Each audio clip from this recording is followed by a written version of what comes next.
There is a company that just got kicked out of the two biggest software clubs on the planet. No Android, no Windows. Both doors slammed shut in the same few years. Most companies would have folded right there, taken the loss, restructured, and spent the next decade trying to crawl back into one of those clubs, on whatever terms they could negotiate. This company did something different. It built its own operating system from scratch. And that system is now running on hundreds of millions of devices around the world. But here is the part that should genuinely stop you cold. That same operating system, the one that started as a survival move on phones, is now quietly showing up on laptops. In the exact spot where Windows has ruled for almost 40 years without anyone seriously challenging it. If this keeps going the way it is going right now, the next big fight in the technology world will not be about phones at all. It will be about who controls the software running on your laptop. And the company that started that fight did not choose to. It was pushed. Here is how it actually happened. In May of 2019, the United States government made a decision that changed everything for Huawei. Huawei had spent years building phones, network equipment, and computer chips used all over the world. Then the government placed it on something called the Entity List. In simple terms, American companies could no longer sell their technology to Huawei without special government permission. That single decision hit like a wrecking ball. Google had to cut Huawei off from Google Mobile Services. Think of Google Mobile Services as the invisible engine that runs everything useful on an Android phone. The Play Store, Gmail, Google Maps, and basically every app a person actually wants. Without it, Huawei's phones sold outside China were still technically Android phones, but they felt broken. No Play Store, no Google Apps. Customers noticed immediately. Overseas sales began falling almost right away. But here is the part most people missed at the time, and this is the detail that changes how this whole story should be understood. At the same time the phone problem was exploding into headlines, something quieter was happening with computers. New rules made it significantly harder for Huawei to buy the Intel and AMD chips that most Windows laptops depend on. And with the United States government watching Huawei so closely, Microsoft became a shaky long-term partner too. It was not a clean ban on computers the way the Google cut was for phones. It was more like a slow squeeze. The kind that makes a business relationship harder and more uncertain every single year, until eventually, it becomes impossible to rely on. What made this moment genuinely different from a normal business setback was the nature of it. There was no phone call that could undo an entity list decision. No amount of money could buy back trust that had already been broken by geopolitics. Executives inside Huawei knew almost immediately that this was not a temporary storm to survive quietly. It was a permanent shift in how the entire global technology system treated companies caught between two competing superpowers. And that realization alone changed how Huawei planned for the next decade. Losing Google's services and facing chip trouble for Windows machines at the same time should have been enough to sink most companies. You cannot really sell a phone in Southeast Asia without Google's apps. You cannot easily sell laptops around the world without smooth access to Windows and the chips that run it. Huawei's overseas phone business lost billions of dollars in just a couple of years. But here is where the story takes the turn almost nobody expected.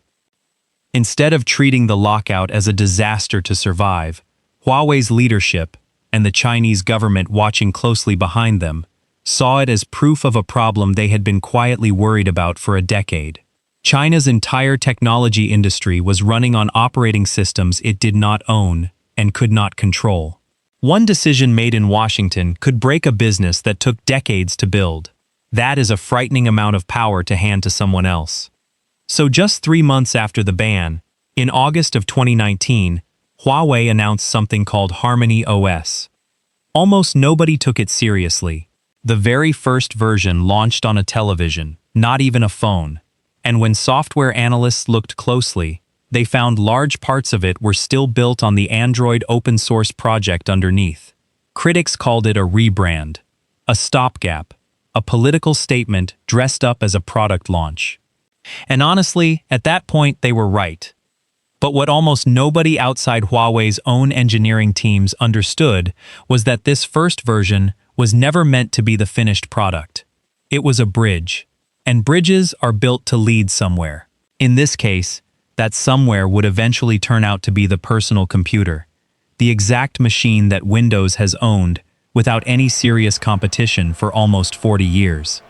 Most companies want a big, flashy launch that proves they have already won. Huawei instead let the world laugh off its first attempt, knowing full well that the real version was still years away and needed time that nobody outside the company could rush. That kind of long game is genuinely rare in the technology industry, and it is exactly why so few outsiders saw the bigger picture forming until it was already too late to dismiss. Building an entire operating system from zero is not something you do in a few months. It takes years of patient, unglamorous engineering work that nobody outside a company ever sees. No headlines, no product launches, no viral moments. Just thousands of engineers writing code, testing it, breaking it, and writing it again.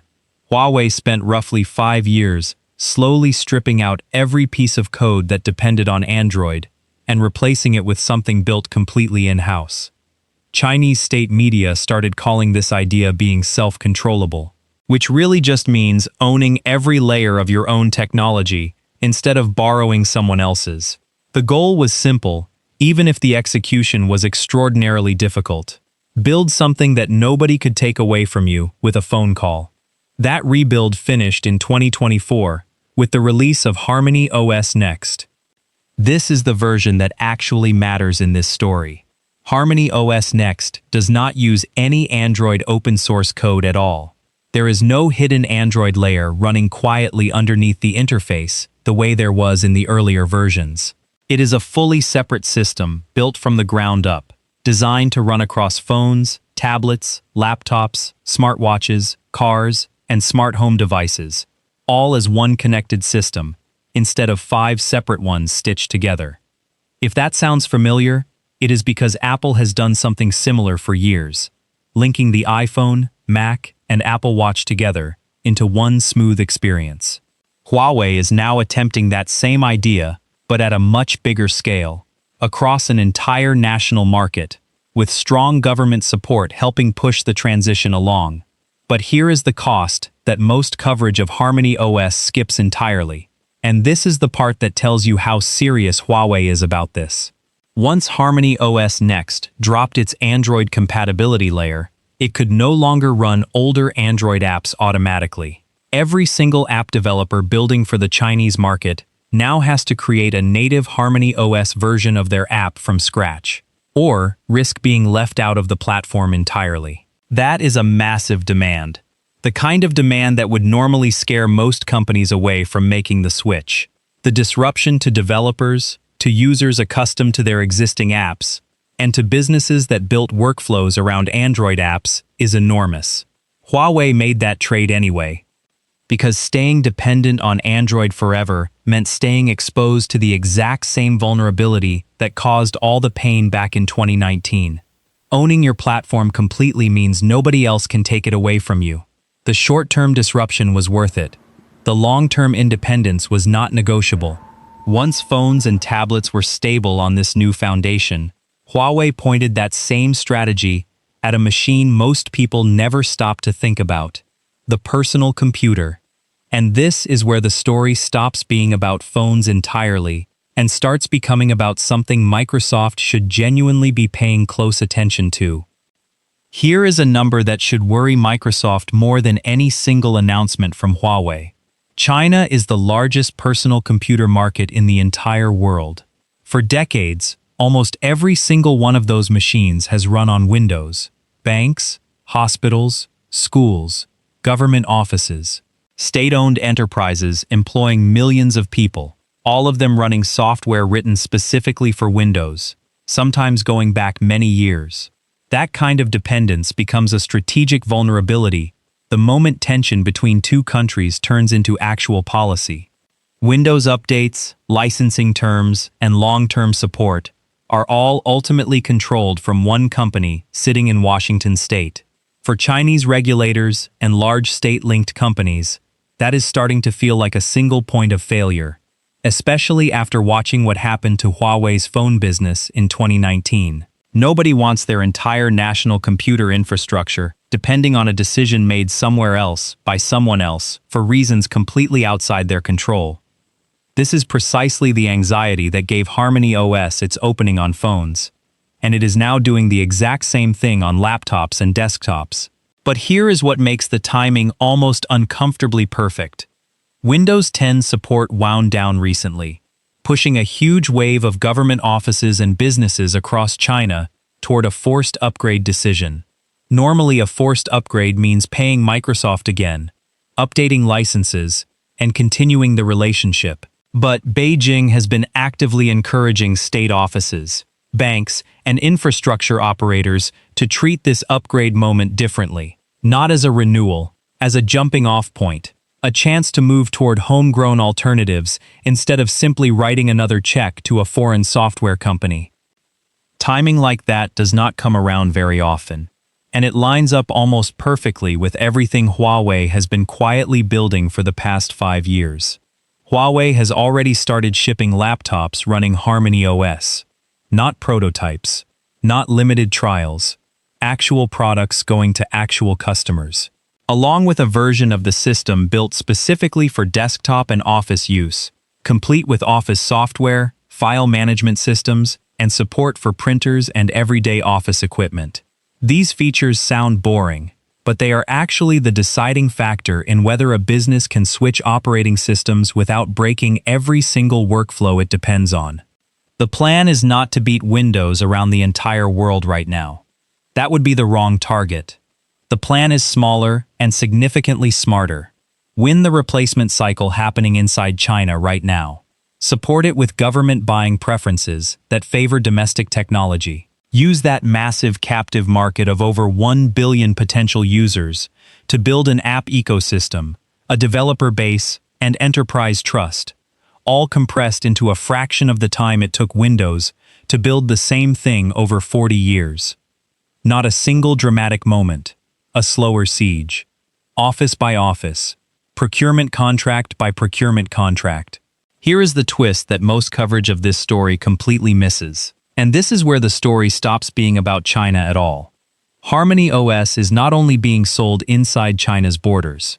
Huawei is actively pushing HarmonyOS-powered devices into Southeast Asia, the Middle East, parts of Africa, and Latin America. These are places where Huawei's telecom equipment already has a decade-long foothold, where governments that are increasingly sensitive about cost and sovereignty are open to a cheaper alternative that cannot be shut off by outside political pressure.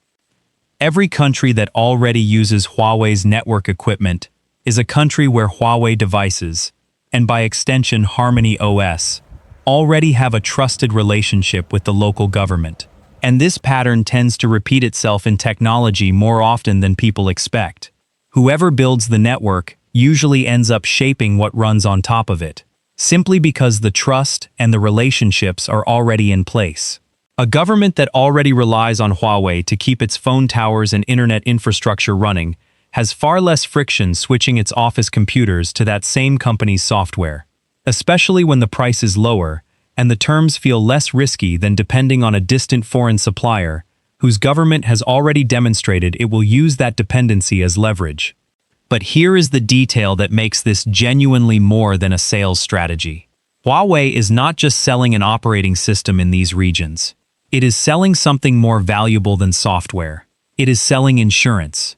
Insurance against ever being cut off, the same way Huawei itself was cut off back in 2019. Governments that have watched what happened to Huawei, or watched what happened to any country that found itself suddenly locked out of American technology for geopolitical reasons, understand that dependency is a vulnerability, and they are increasingly willing to pay a price to reduce it.